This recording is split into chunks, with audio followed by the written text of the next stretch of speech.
आपने सुना ही होगा, हमारा शरीर मंदिर की तरह है और इसकी अच्छी तरह से देखभाल करना हमारी जिम्मेदारी है।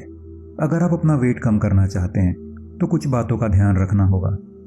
सबसे इम्पॉर्टेंट है कि आप कितना खा रहे हैं, इसके बारे में आपको पता होना चाहिए।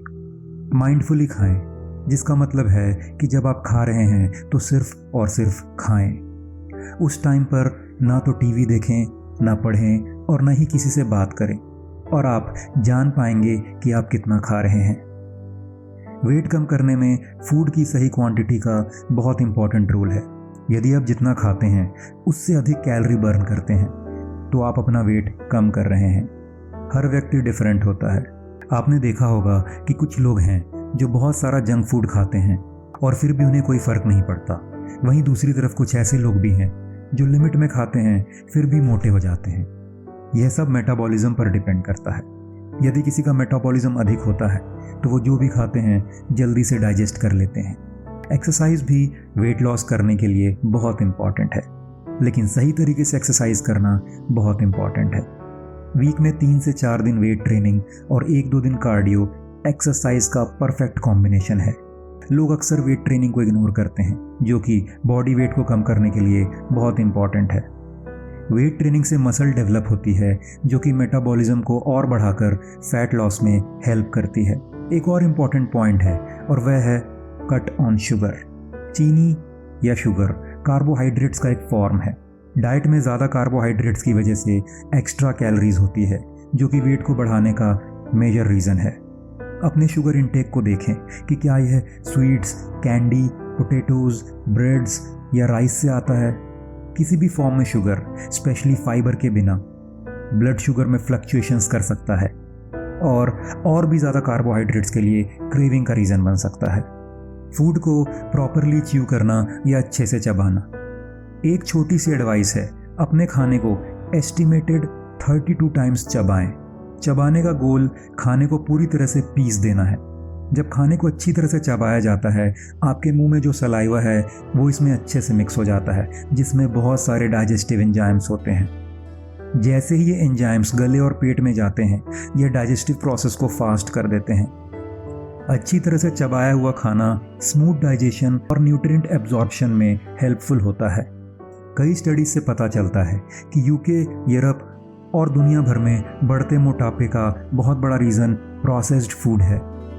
आपको चाहिए कि आप प्रोसेस्ड मील और स्नैक्स को अवॉइड करें और होल फूड पर फोकस करें। Cut on dairy products. Dairy products में लैक्टोज की अलग अलग क्वांटिटी होती है, जो कि एक तरह का मिल्क शुगर है जिससे वजन बढ़ता है। इसीलिए डेयरी प्रोडक्ट्स में कटौती करना वेट लॉस में हेल्पफुल होता है। बियर अवॉइड करें। बियर में कार्बोहाइड्रेट्स बहुत ज़्यादा होता है, जो फैट लॉस को बहुत स्लो कर देता है। इसलिए बियर पीने वालों को बियर बेली भी कहा जाता है। वेट लॉस करने के लिए दूसरे अल्कोहलिक ऑप्शंस हैं, जैसे रेड वाइन, विस्की, वोडका, लेकिन इन सभी को कम क्वांटिटी में कंज्यूम करना चाहिए, क्योंकि इन सभी में अल्कोहल होता है जो हेल्थ के लिए बिल्कुल भी अच्छा नहीं है। अच्छी नींद। हम अच्छी नींद के इम्पोर्टेंस को इग्नोर नहीं कर सकते। सही नींद से स्ट्रेस के लेवल्स में कमी, मसल्स की रिकवरी, मसल्स ग्रोथ जैसे कई बेनिफिट्स होते हैं। टेस्टोस्टेरोन हार्मोन का लेवल अच्छा होता है और आपका मूड हैप्पी और फ्रेश रहता है। लोग अक्सर कहते हैं कि वे नाइट आउल हैं और रात में ज़्यादा प्रोडक्टिव हैं, लेकिन यदि आप 1 या 2 बजे रात में बेड पर जाते हैं तो मुझे आप पर भरोसा है कि आप सवेरे फ्रेश नहीं उठेंगे। स्ट्रेस ना लें। जब आप स्ट्रेसफुल होते हैं तो आपकी बॉडी कॉर्टिसोल नाम का एक हार्मोन रिलीज करती है। कॉर्टिसोल हार्मोन का इंसुलिन के साथ एक स्ट्रॉन्ग रिलेशनशिप है, जो हमारे ब्लड शुगर को कंट्रोल करता है।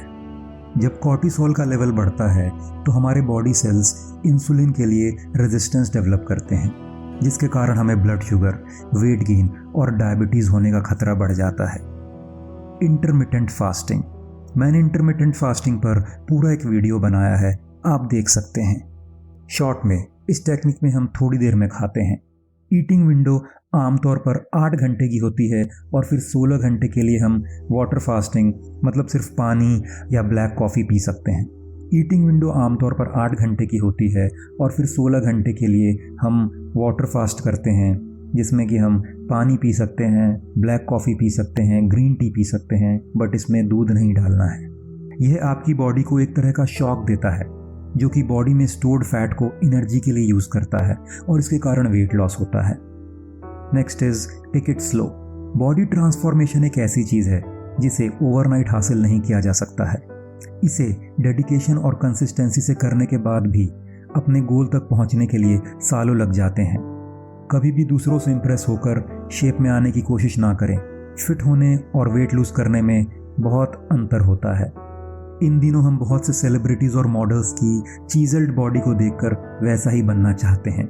आप माने या ना माने, लेकिन वो नेचुरल बॉडी नहीं है। वे या तो फोटोशॉप्ड बॉडी है या स्टेरॉइड बॉडी है। स्टेरॉइड के यूज़ से नो डाउट आपको एक परफेक्ट शेप वाली बॉडी मिल जाएगी, लेकिन स्टेरॉइड्स के साइड इफ़ेक्ट की कोई गिनती नहीं है। तो अपनी बुद्धि का यूज़ करो और नॉन रियलिस्टिक बॉडी के पीछे मत भागो। हमारे माइंड में फॉल्स इमेज वाली बॉडी को डालने के लिए मीडिया का बहुत इंपॉर्टेंट रोल है। आपको पहले समझना होगा कि क्या आप वास्तव में ओवरवेट हैं या आपको लगता है कि आप ओवरवेट हैं। बहुत सिंपल सा टेस्ट है। आप सीढ़ियों पर चढ़कर इसको एग्जामिन कर सकते हैं। यदि आप बिना हाफे 2 मंजिलों पर चढ़ सकते हैं तो आप जस्ट फाइन या बिल्कुल ठीक हैं। अपने आप को मारने जैसा टॉर्चर देकर या सिर्फ दूसरों को खुश करने के लिए बॉडी वेट लूज करने की कोशिश मत करिए। आप अपनी बॉडी के साथ इससे बुरा कुछ नहीं कर सकते। यदि आप अपना वेट लॉस करना चाहते हैं सिर्फ इसलिए क्योंकि लोग आपको कह रहे हैं, फिर ऐसे लोगों की परवाह मत करें। और फाइनली, वर्कआउट इसलिए ना करें क्योंकि आप अपनी बॉडी से नफरत करते हैं, बल्कि इसलिए करें क्योंकि आप इससे प्यार करते हैं। ज़रा सोचिए इसके बारे में।